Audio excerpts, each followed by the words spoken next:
नमस्कार दोस्तों, आज की कहानी रोमांटिक लव स्टोरी में ट्रेन पर अकेली लड़की की दास्तान लेके आए हैं। एक लड़की सुनसान सीट पर अकेली बैठी थी रेल में। शाम का समय था, रात होने वाली थी। वह लड़की अपनी सीट पर अकेली बैठी हुई थोड़ी बहुत नींद के कारण झुक रही थी तो कभी उठ रही थी।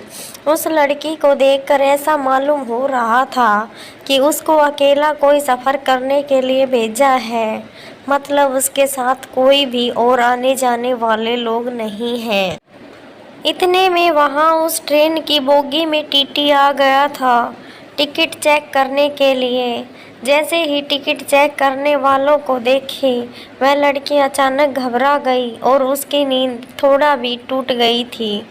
वह लड़की जैसे ही टीटी को अपने पास आते देख रही थी, वैसे वैसे ही घबराना शुरू कर रही थी। मुझे देखकर यह मालूम हो रहा था कि उस लड़की के पास टिकट तो बिल्कुल भी नहीं होगी। इसी कारण से वह लड़की टिकट चेक करने वालों को देखकर ऐसे काम पर ही थी जैसे उसके पास टिकट हो ही ना हो। जैसे टिकट चेक करने वाले उस लड़की से पूछता है, टिकट दिखाओ, तभी वह लड़की गुमसुम और मधुर आवाज़ में कहती है, मेरे पास टिकट नहीं है, मुझे बहुत ज़रूरी काम है, मेरी माँ की मृत्यु हो गई है, इसी काम से मैं शहर से गांव जा रही हूँ। मैं जल्दीबाजी में घर में पैसा भी भूल चुकी हूँ, इस कारण से मैं टिकट भी नहीं ले पाई थी। सुबह टिकट चेक करने वाले कहते हैं कि अगर आपने टिकट नहीं लिए तो आपको 500 फाइन देना होगा। यह देखकर लड़की के होश उड़ गए और उसकी आंखों से आंसू बहने जैसे लग रहे थे। मतलब ऐसा मालूम हो रहा था वह लड़की कुछ देर में रो देगी। फिर उसके बाद वह लड़की टिकट चेक करने वाले को समझाते हुए कहती है, मेरे पास टिकट नहीं है और पैसे भी नहीं हैं। अगर मेरे पास पैसे रहते तो मैं टिकट ज़रूर कटा लेती। मैं किसी मजबूरी के कारण अपने गांव जा रही हूँ, इसी कारण से मैंने टिकट नहीं ले पाई। उसे किसी तरह से टिकट चेक करने वाले को समझाकर उस लड़की ने भेज देती है। टिकट चेक करने वालों को भी उस पर दया आ जाती है और वह पूरी सफ़र तय करने तक का टिकट भी फ्री में उसे दे देता है। वहाँ पास के बैठे ऊपर वाली सीट से मैं यह सब उन सभी का नज़ारा देख रहा था। जब मैंने उस लड़की को देखा तो वह लड़की सोने ही वाली थी और अपना चादर उठाकर सोने के लिए अपने शरीर पर ओढ़ ली थी।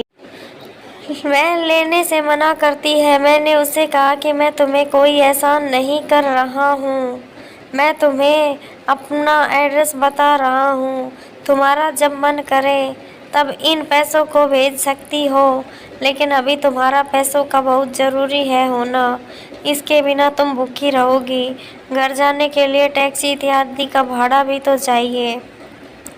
इतना सुनते ही और मेरे मनाने के बाद वह लड़की पैसे ले लेती है जो मैं उसको 500 रुपये देने के लिए बोलता हूँ। कहती है कि मैं घर जाकर पैसे का इंतज़ाम करके आपको उन पैसों को भेज दूँगी। उस लड़की सो जाती है। सफ़र सुबह में 4 बजे पूरा हो जाता है उस लड़की का और लड़की उस ट्रेन से उतर जाती है। उसके बाद जब मैं नींद से ज़्यादा जागा तो वह लड़की अपनी सीट पर उपलब्ध नहीं है। फिर मैंने उस लड़की को ज़्यादा याद नहीं किया और अपने काम से काम रखा और मैं सो गया। घर पहुंचकर उस दिन बीत जाने के बाद करीब करीब 1 साल बीत जाने के बाद मैंने जिस पते पर पैसे भेजने के लिए एड्रेस दिया था उस पर एक चिट्ठी आती है। वह चिट्ठी उसी लड़की के द्वारा भेजी गई थी जिसमें लड़की चिट्ठी में लिखती है, मेरे प्यारे हम सफ़र और मेरे अजनबी हम सफ़र, आपके ही कारण मेरा सफ़र सुहाना हुआ था। अब मैं आपका कर्ज उतारना चाहती हूँ, लेकिन पैसे भेजकर मैं आपका कर्ज नहीं उतार सकती। ऐसे में मेरी ख्वाहिश है कि मैं आपसे एक बार मिलकर आपका शुक्रिया अदा करूँ। साथ ही साथ उसे चिट्ठी पर नीचे मिलने की जगह के बारे में तथा समय के बारे में भी बताया गया था। यह देख मुझे रहा नहीं गया मैं उस दिन का इंतज़ार करने लगता हूँ जिस दिन यह वक्त आएगा मैं उस अजनबी लड़की से मिल पाऊँगा। आपको बता दें कि वह अजनबी लड़की मुझसे मिलने के लिए इतना बेकरार क्यों थी, मुझे भी पता नहीं था। लेकिन जब से मैंने उनकी मदद की थी, मैं हमेशा सोचता रहता था कि कहीं वह लड़की भूल तो नहीं गई। मेरा शुक्रिया अदा करना भी नहीं जानती है। उसके बाद मैं उसी दिन उसी समय पर इस समय की व्याख्या उसने अपनी चिट्ठी में की थी। जब मैं उस स्थान पर पहुंचा तो देखा कि वह लड़की पहले से ही उसी स्थान पर मौजूद है। जब मैंने उनसे पूछा कि आप बहुत पहले आ चुके थे क्या, तो वह लड़की कहती है मैं तो 1 घंटा पहले ही आ चुकी थी। मुझे लगा था कि तुम जरूर मेरे लिए आओगे। आगे लड़की कहती है कि जब से मैंने इन पैसों को लिया है, जब से मैंने आपको देखा है, मेरा दिल कहीं नहीं लगता है। मेरे जज्बात और मेरी जवानी हमेशा आपको ही याद करती रहती है, क्योंकि मैंने उस रात जब आपको सोए हुए देखा था तो मैं आपके चेहरे की तरफ देखकर बहुत ज़्यादा खुश हुआ करती थी। फिर उसके बाद मैं भी खुश हो जाता हूँ, लड़के को तुरंत ही गले लगा लेता हूँ।